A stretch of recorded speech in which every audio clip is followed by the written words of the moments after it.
Hello বন্ধুরা, সম্প্রতি বেশ কিছু ইনভেস্টিগেশন থেকে জানা যায় উত্তর কোরিয়াতে এমন একটি সিক্রেট প্লেজার স্কট রয়েছে যাদের সদস্য সংখ্যা কিনা 2000-এর মতো। যদিও জনসমক্ষে বলা হয় এই গ্রুপটিতে সাধারণ মানুষের এন্টারটেইনমেন্টের জন্যই ব্যবহার করা হয়, কিন্তু তা নয়। কিম জং উনের গুরুত্বপূর্ণ বন্ধু এবং অতিথিদের জন্য এই স্কট গড়ে তোলা হয়েছে।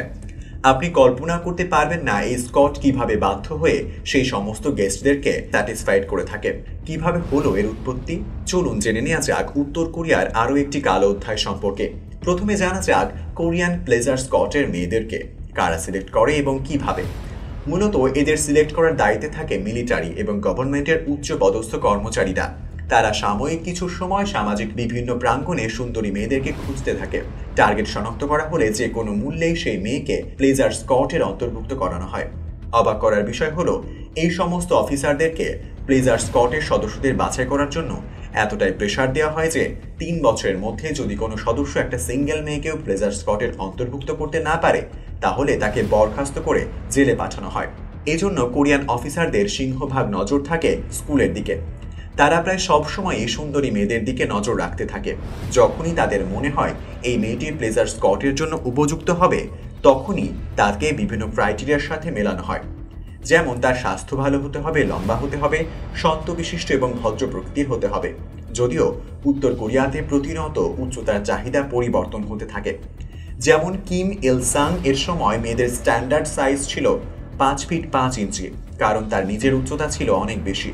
কিন্তু এর পরবর্তীতে উত্তরাধিকারী কিম জং উন ও তার বাবার উচ্চতা কম ছিল, তাই তাদের চাহিদাতে কম উচ্চতার মেয়েরা অন্তর্ভুক্ত হতো। তাদের উচ্চতা ছিল 5 ফুট 2 ইঞ্চির কাছাকাছি। এরপর দেখা হয় বাছাইকৃত মেয়েগুলোর শরীরে কোনো ক্ষত চিহ্ন আছে কিনা। তাদের কণ্ঠ অবশ্যই সফট হতে হবে, আর সব থেকে বড় কথা বাছাইকৃত মেয়েকে অবশ্যই কুমারী বা ভার্জিন হতে হবে। যদিও এটার জন্য তাদেরকে বিভিন্ন রকম টেস্ট করানো হয়। যে সকল মেয়েরা এই সকল ক্রাইটেরিয়া ফিল আপ করতে পারে শুধুমাত্র তাদেরকেই সিলেক্ট করা হয় প্লেজার স্কটের জন্য। যদিও এই সিলেকশন সেই সকল মেয়েদের জন্য দুঃস্বপ্ন ছাড়া আর কি হতে পারে। এমনকি সেই সকল মেয়েদেরকে পরিবার এবং লেখাপড়া ছেড়ে জীবনের একটি কালো অধ্যায়ে নাম লেখাতে হয়। অবশ্য যদিও বাছাইকৃত মেয়েদেরকে পিয়ং ইয়ং এর একটি সিক্রেট স্কুলে ভর্তি করা হয়, কিন্তু সেখানেও লেখাপড়া শেখানো হয় না। সেখানে শেখানো হয় কিভাবে পুরুষের চাহিদা মাফিক একটি পুরুষকে স্যাটিসফাইড করা যায়। সিক্রেট সেই স্কুলে অধ্যয়নরত অবস্থায় কোনো মেয়ে যদি কোনো ভুল করে থাকে তবে তার সেই স্কুলের পরিসমাপ্তি ঘটে মৃত্যু দিয়ে। সেই জন্য মেয়েরা একরকম বাধ্য হয়ে সবকিছু ভালোভাবে শিখে নেয়। যদিও বাছাইকৃত মেয়েদের পরিবারকে জানানো হয় তাদের মেয়েরা দেশের সেবার জন্য ভালো কাজে নিযুক্ত আছে, সেই সাথে সেই মেয়ের পরিবারকে প্রচুর পরিমাণ অর্থ এবং উপহার দেওয়া হয়। যদিও এতে করে পরিবারগুলো গর্ববোধ করতে শুরু করে।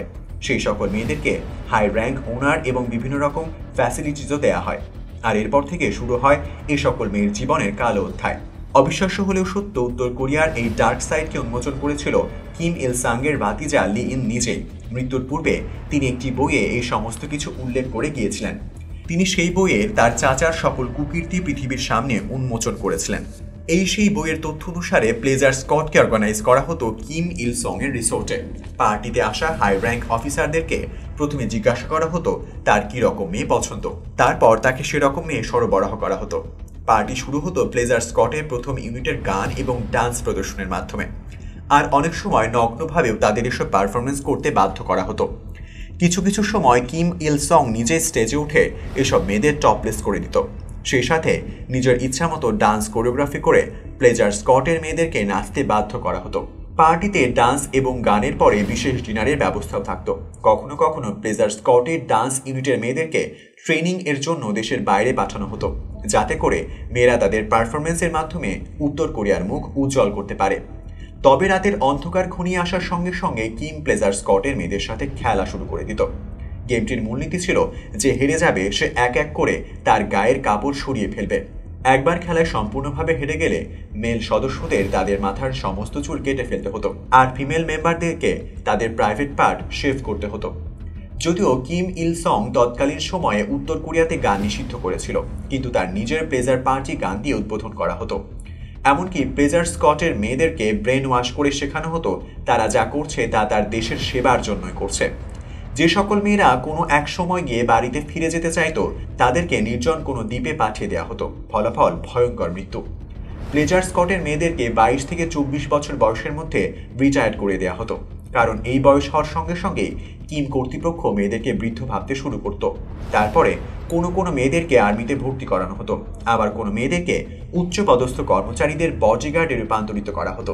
কিন্তু এই প্লেজার স্কটের শুরু কিভাবে হয়েছিল? 1978 সালে প্লেজার স্কট শুরু করেছিল কিম জং উনের বাবা কিম জং ইল। এর পেছনে একটি হাস্যকর লজিক ছিল।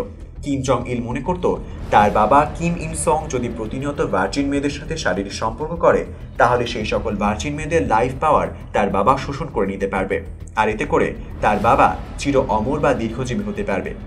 যদিও কিম ইন সং 1994 সালে মৃত্যুবরণ করেছে, কিন্তু তারপরেও উত্তর কোরিয়াতে বর্তমান বিশেষ কিছু কারণে সেই প্রথা আজও চালু আছে। প্রতি বছর 50 জন কুমারী মেয়েকে প্লেজার স্কটের অন্তর্ভুক্ত করানো হয়, আর বর্তমানে প্লেজার স্কট এর মোট সদস্যদের সংখ্যা 2000-এ পৌঁছে গেছে। পুরো স্কটকে 3টি সেকশনে ভাগ করা হয়েছে। প্রথম সেকশনের সদস্যরা গেস্টদেরকে নাচ গানের মাধ্যমে মাতিয়ে তোলে, দ্বিতীয় সেকশনের সদস্যরা গেস্টদেরকে বডি ম্যাসাজ করে দেয়, আর 3 নম্বর মেয়েরা এলিট গ্রুপের সদস্যদেরকে স্যাটিসফাইড করে। 2016 সালে উত্তর কোরিয়া চীন থেকে প্রায় 20 কোটি টাকা মূল্যের ফিমেল আন্ডারগার্মেন্টস আমদানি করেছিল, যা এই সকল মেয়েদেরকে উপহার হিসেবে দেয়া হয়। অবাক করার বিষয় হলো, প্লেজার স্কটে অন্তর্ভুক্ত করার জন্য 13 বছর বয়স থেকে মেয়েদেরকে বাছাই করা শুরু হয়। মেয়েরা বুঝতেই পারে না তাদের দিকে কে নজর রাখছে, আর এই বয়সে বাছাইকৃত মেয়েরা প্লেজার স্কটের অন্তর্ভুক্ত হলে তারা আর বাড়ি ফিরতে পারে না। যদিও কিম জং উন তার বাবার মৃত্যুর পর প্লেজার স্কট বন্ধ করে দিতে চেয়েছিল, কারণ সে মনে করত প্লেজার স্কটের জন্যই তার মা সবসময় তার বাবাকে নিয়ে চিন্তিত থাকত। আর এজন্য লাইফ এন্টারটেইনার নামে আর একটি স্কট তৈরি করা হয়। অনেকে মনে করেন এটা শুধুমাত্র নাম পরিবর্তন, যাদের কাজ শুধুমাত্র নাচ গান করা। উত্তর কোরিয়ার প্লেজার স্কট নিয়ে আরও অনেক তথ্য জানা যায় এই সিক্রেট স্কট থেকে পালিয়ে আসা বিভিন্ন মেয়েদের কাছ থেকে। 2007 সালে পালিয়ে আসা এক সদস্যের কাছ থেকে জানা যায় কিম জং উন তার চাচাকে গুপ্ত হত্যার কারণ ছিল তার চাচা ইচ্ছার বিরুদ্ধে প্লেজার স্কটকে ব্যবহার করেছিল। মিহান নামের প্লেজার স্কটের এই সদস্য পালিয়ে এসে বলেছিল তিনি 2010 সালে প্লেজার স্কটের সদস্য ছিলেন। সে আরও বলে প্লেজার স্কটকে ব্যবহার করা হয় একমাত্র কিমের পরিবারের জন্য, যদিও এই প্লেজার স্কট নিয়ে এখনো অনেক কনস্পিরেসি থিওরি বিদ্যমান। তো বন্ধুরা, কেমন লাগলো আজকের ভিডিওটি? ভালো লাগলে একটি লাইক করুন আর বন্ধুদের সাথে শেয়ার করে দিন। Thanks for watching.